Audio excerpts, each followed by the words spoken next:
Hey, what's up guys, Sir Emanon here, and welcome to another feature match commentary on the channel today. So this is going to be another round 2 feature match from my online Discord tournament, featuring Mustangs 001 on Prankkids versus Kinda Sleepy on Drytron. And if you would like to play in future tournaments, definitely go ahead and check out the link to the Discord server in the description box below as usual. But let's go ahead and get started without any further ado. So it looks like Drytron won the RPS here, and they're going to choose to go first. Not really anything too surprising here. The opening hand for Drytron is going to be Meteonis, Double Fafnir, Nova, and Prep. So, kind of awkward seeing 5 spell cards in the opening hand. You don't see that too often, but it does work since we do have a Drytron name plus Benton access. It always sucks to open like all 3 of these Drytron spells because of the fact that usually when you open like Fafnir Nova, you can Fafnir for Meteonis. But obviously, we have just a bunch of duplicates. But again, this is good enough to combo in a vacuum. And then the opening hand for Prankkids going second is going to be Gamma, Ash, Lamseas, Pandemonium, and Dropseas. So 2 hand traps, definitely going to be enough to stop this hand since it is not the most resilient and has a combo hand of their own. So going to start with a copy of Drytron Nova. That's going to special summon a copy of Alpha from deck. And then from here, going to activate Prep. That's going to be Ash. And that is going to be the end of the turn for sure. Gamma not even needed. Going to link away the Alpha for the Link Rebo. And then go for Fafnir. That's going to grab another copy of Nova for your next turn, if there is one. And then going to pass. The top deck for Prankkids is going to be Lamseas. So I'm not very familiar with this deck in terms of the OTK combos. So I'm not sure if there's a way to actually present lethal through Link Rebo. Definitely let me know if there is a specific path that you guys can see.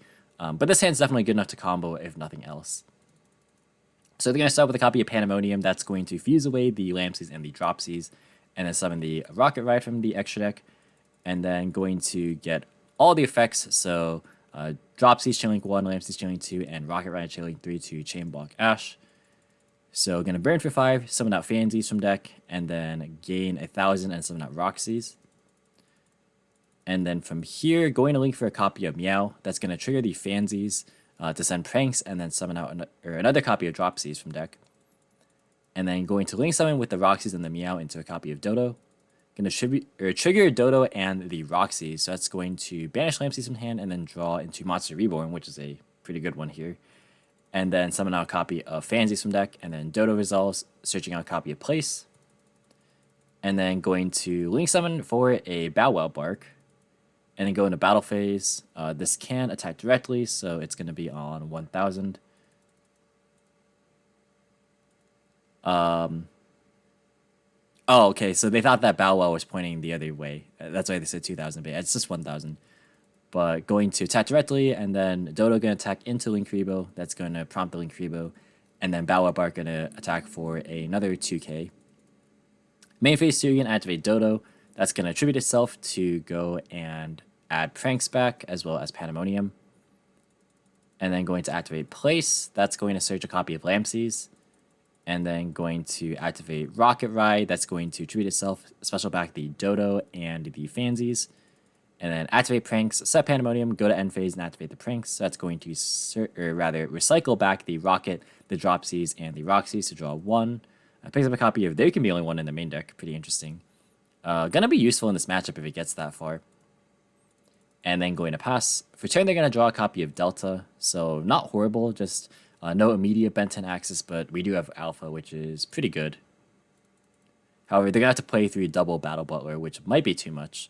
Alpha gonna tribute away the Delta. That's gonna summon itself, and then search for a copy of Benton.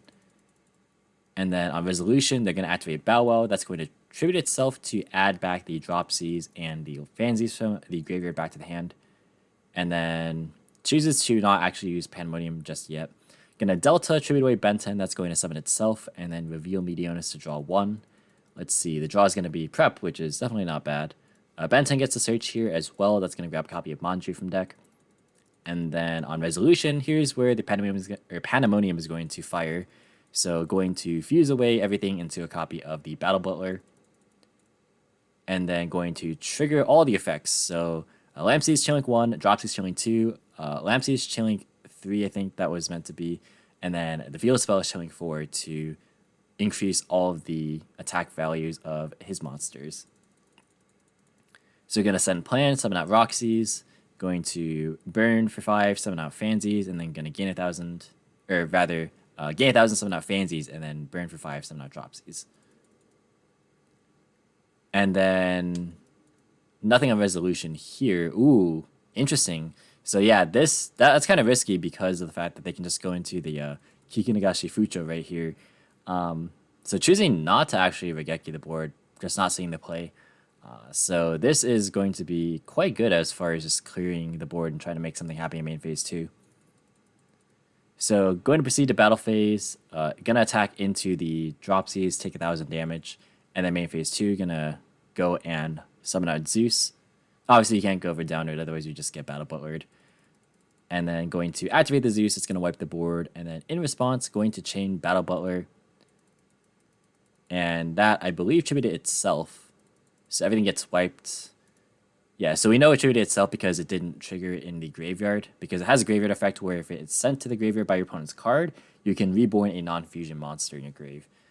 But they opted not to. They opted not like to banish the Meow so that this could get destroyed, or rather sent via Zeus, presumably because of Gamma in hand right here. So still alive in Eruption. Nova going to be activated here in main phase 2. That's going to special summon a copy of Gamma from deck.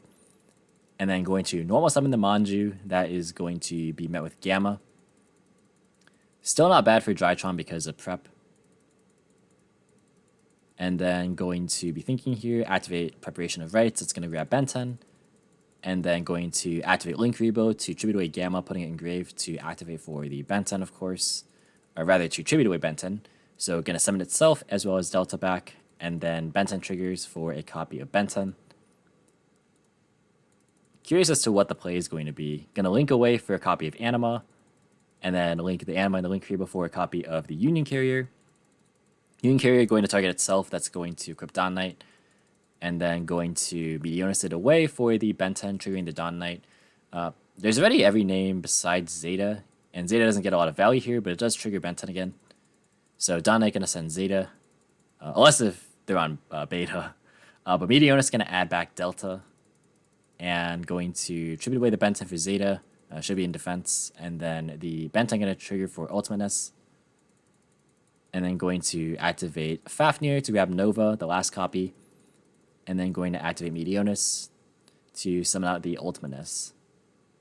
So I think that one of the Benten searches grabbed a copy of Benten when it could have grabbed maybe like an Ava or something, just to make this a bit more impactful. Because that would have been 3 interruptions instead of 1. So could have maybe planned this a bit differently. But overall, it's not a bad setup, given the board state. End phase, the Cyphers get banished, and the top deck is going to be Ghost Spell, which definitely could have mattered last turn for like the Gamma, for instance. But definitely not the worst. I mean, there is Reborn to play past the singular interruption. So they're going to normal summon the Fansies, and then Link Summon for the Meow Meow, and then going to activate Ultimateness to negate the summon. So yeah, this can't trigger because the Link Summon never actually was successful. So because it wasn't sent to the grave for a Link Summon, it can't actually activate in graveyard here. But it doesn't matter because Monster Reborn is going to bring back the Lampseas anyways. And that's gonna... Oh, that's actually going to be a concession from the Prankits player. So not going to... yeah, not really going to amount to anything because they don't play 3 Meow Meow, I guess. Yeah, because they could have gone for it again, even though you can only Link Summon Meow once per turn because the Link Summon was negated. But there is apparently not 3 of them in the extra deck here. So unfortunately for Prankits, going to lose this one. So Drytron leads the series 1-0. Moving on to game 2. Looks like Prankits are going to start things off. And I don't know why, but every time I look at this replay, this done sighting glitch happens. So not really anything I can do about that, unfortunately. But the opening hand for Prankits going first this time is going to be 1-for-1 Gamma, Polymerization, Solemn Judgment, and Lampseas. So definitely a good hand to be able to actually play past the singular disruption because of 1-for-1, which is nice. And Poly, good to see these types of cards. And then the opening hand for Drytron going second is going to be Ash, Meteonis, Cosmic Cyclone, Petite Angel, and Nibiru. Cosmic is always good against Prankits because you can hit their Pandemonium if you know where it is in the standby phase to prevent the Battle Butler from getting onto the field. But this hand has no Drytrons, so it's not actually that good of a hand. They're going to start with a copy of 1-for-1 Pitching Gamma. That's going to summon out Fansies from deck. and then they're going to activate Polymerization. So they're going to go for Rocket Ride. They're going to go Fire, Chainlink 1, Wind Chainlink 2, Rocket Ride Chainlink 3. So that's going to send a copy of Roxy's off of the Fansies to summon out Dropsies, and then the Lampsies is going to burn and then summon another copy of Dropsies. And then going to Overlay for a copy of Toad, and then going to use Rocket Ride. That's going to tribute itself, summon back the Roxy's and the Lampsies. And then going to Link Summon for a copy of Meow Meow. That's going to trigger the Roxy's, going to chain Ash to that. Lets that resolve. And then going to link those two away for a copy of Dodo, triggering the Dodo as well as the Lampsies. So, or rather, the Lampsies already activated. Yeah, because it was used earlier. So yeah, just Dodo. So Dodo going to add Pandemonium. And then going to activate Dodo, that's going to add back Lampsies and Fansies. And then when this goes to grave, you can add back Dropsies. So this is Battle Butler setup. Going to set Judgment and set Pandemonium and then pass. Enemy phase 1, gonna activate Nibiru, chain Toad.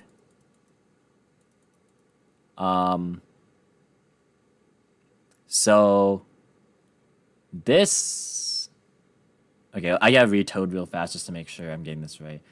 So you can send 1 Aqua, negate the activation if you do destroy that card, and if you do, or rather, okay, negate the activation if you do destroy that card, then you can set it to your field. So this can destroy from the hand since Nibiru doesn't move locations. This is different from something like Ash, right? So Ash discards itself for cost. So therefore, if you like try to negate Ash with Toad, then you can't set it because it can't successfully destroy it. But because it's Nibiru, you can destroy it from hand, and then you can actually set it to your field.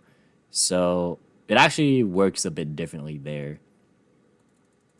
So yeah, the Nibiru actually can be set. I don't think it'll make a huge difference, but that's like a niche ruling that you should probably know. Unless if I'm mistaken, somebody can correct me if I am wrong there. But Toad gonna add back Dropsies.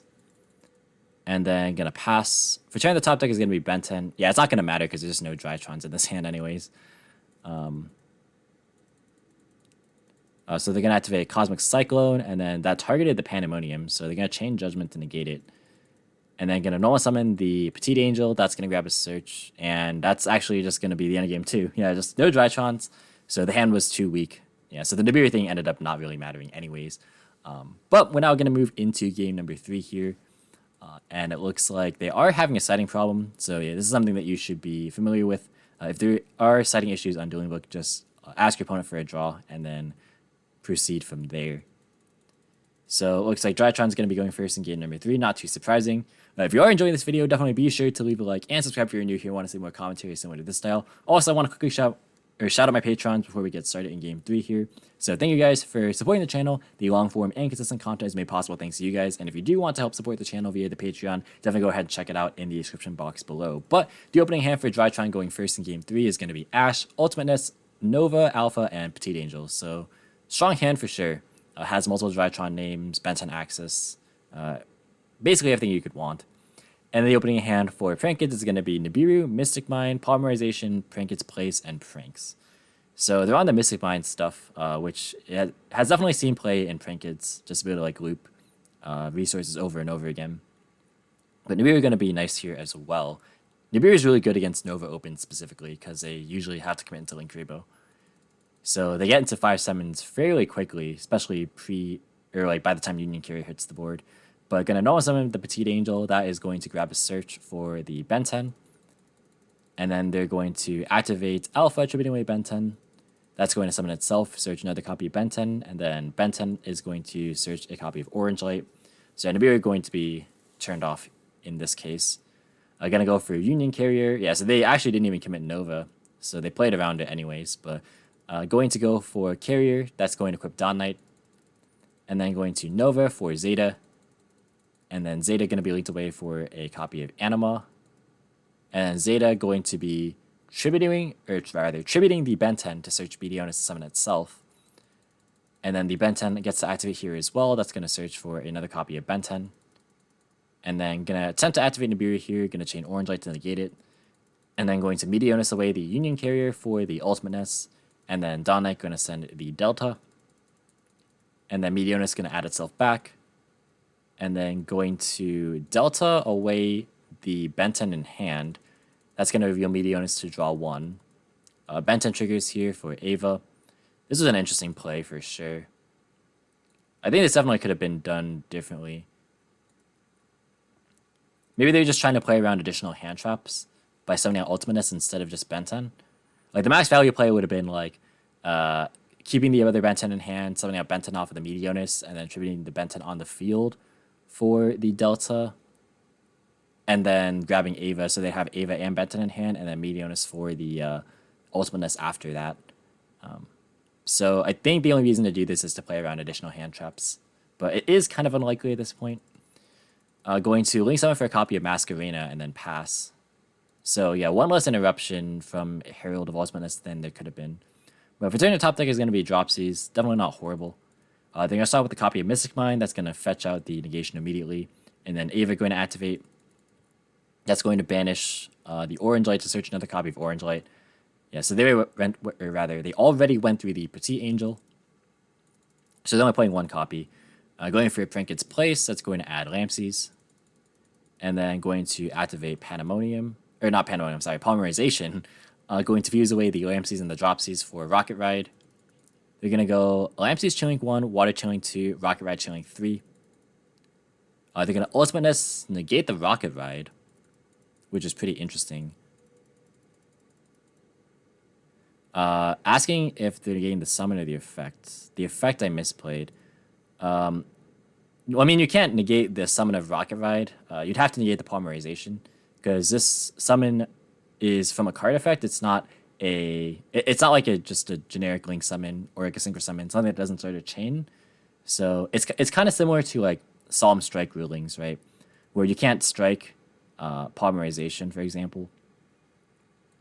But because Ultimatus obviously can negate Polymerization since it counts as a spell or trap card, that's a bit different. But yeah, you can't negate like the summon of Rocket Ride if it already hit the board, because it was not brought out. It was brought out via a card effect. Hopefully I explained that well enough to where it made sense. But regardless, the other trinkets are going to trigger here, so that's going to go for Roxy's and Fansies. And then going to gain life points and then burn for 5. Going to link summon for a copy of Meow. And then going to activate the Fansies as well as the Place.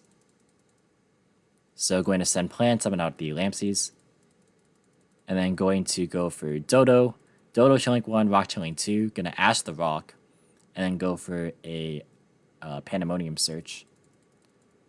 And then going to here activate Masquerena. So that's going to go for Unicorn.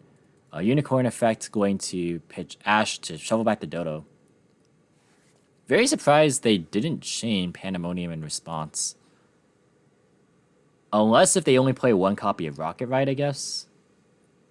But correct me if I actually don't remember the materials for Weather Washer. But if there was a second copy of Rocket Ride, that would have been quite nice here. Because Rocket Ride didn't actually activate yet, because it was negated via Ultimatus, as far as the tribute effect to summon 2 back. So if there was a second Rocket Ride, they could have chained like Pandemonium in response to the Unicorn, summon out Rocket Ride, and then go for Rocket Ride to bring back the Dodo that would have been fused away with and something else. And that would have been set up. Well, actually, it wouldn't have been set up for the Battle Butler, because they're missing a card for that. So maybe not. Actually, they would have had the Dodo as well. I'm trying to think if there would have been enough resources. I think they might be one card short, unless if I'm mistaken. Again, I'm not super practiced with this deck, so it could be misassessing how good that play would have been. But in any case, the Pandemonium was not chained there. So going to be thinking here, they're going to activate Pranks, pitching Pandemonium for a token, and then link for a Bow Wow Bark. And then end phase, Prank is going to activate. That's going to shuffle back Lampsies, Rocket Ride, and Roxy's. Yeah, so shuffling back Rocket Ride and not chaining Pandemonium, it just makes me think that they're not on to Rocket Ride. So they're going to draw they're going to draw a Psychic Soldier that rides into battle against the security forces on Currents of Lightning using an autonomic amplifier called Psyframe. Been a while since I was able to read this card's text. I missed it. But for the top tech for Drytron is going to be Alpha. Let's see. So they have lots of Drytron names, and they have tribute fodder for it, and there's just no interruptions. So this is looking like game. Gonna Delta trade away Ultimateness, going to summon itself, reveal Meteonis to draw 1, draws a copy of Nibiru, and then Resolution going to activate Bow Wow. That's gonna banish the Meow Meow to add back Pandemonium and Lampsies. And then going to Meteonis for the Benten. They did that there because Herald was off the board, so I guess it makes sense. Going to then Alpha away the Benten, summon itself, and then add Natasha. And then Benten add Manju. And then Meteonis adds self back by targeting the Alpha. And then Meteonis going to summon out Natasha by triggering the Alpha. Natasha going to gain 1100, and then going to link for a copy of Access Code. Access Code to gain 3k. And then going to use its effect to pop the spells and traps, or rather the spells on board. And then Natasha to banish the Benten, that's going to steal the Bow Wow. And then Natasha to gain more life points. And then going to normal summon the Manju, and then enter battle phase. And this is going to be 53 plus 44. So that's going to be the end of the game here.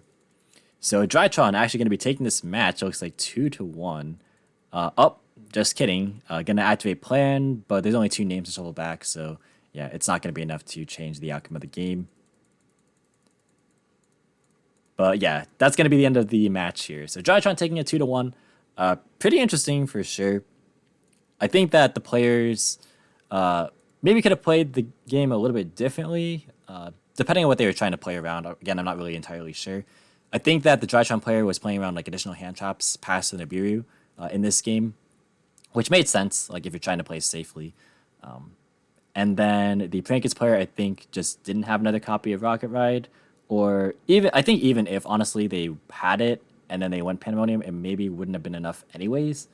Because I'm just trying to account for like all the different names he could have gotten, and like Dodo could have gotten back like 2 of the names, but then they'd be missing Pandemonium. So I don't think it was a way to set up Battle Butler while dodging the Unicorn at the same time. So yeah, pretty interesting stuff for sure. Definitely a cool matchup to see. But that's going to be it for the video, guys. Thank you so much for watching. Hope you enjoyed. If you did, be sure to leave a like as well as any thoughts or your feedback in the comments. Subscribe for more informative and competitive Yu-Gi-Oh content. If you want to, you can follow me on all social media platforms or support me with the links in the description as usual. And until next time, I'll catch you in the next video. See you guys.